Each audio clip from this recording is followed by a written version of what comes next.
J'y peux rien si tu parles dans ta barbe.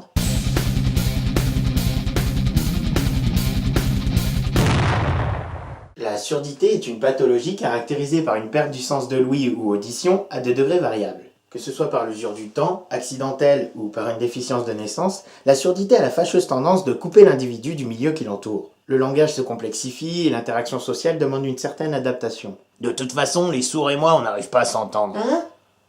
L'isolement est donc l'inconvénient principal à affronter, et ce, quel que soit le sens affecté chez l'individu. La perte du toucher rend la vie impalpable.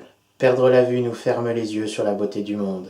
Et écouter du Justin Bieber est un sérieux manque de goût. La surdité impose à l'individu une perception erronée, voire absente de son environnement sonore.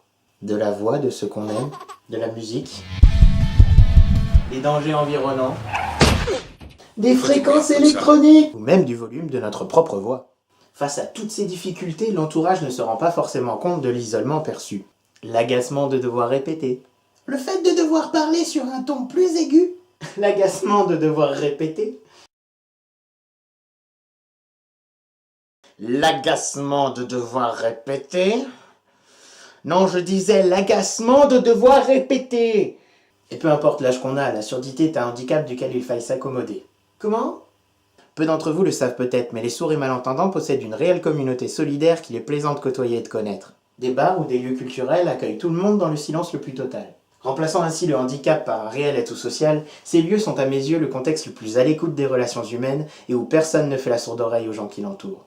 Le développement de nouvelles techniques de communication, d'accès nomade à la technologie, ou la démocratisation des connaissances sur la surdité tente progressivement de faciliter l'intégration sociale et culturelle des sourds et malentendants.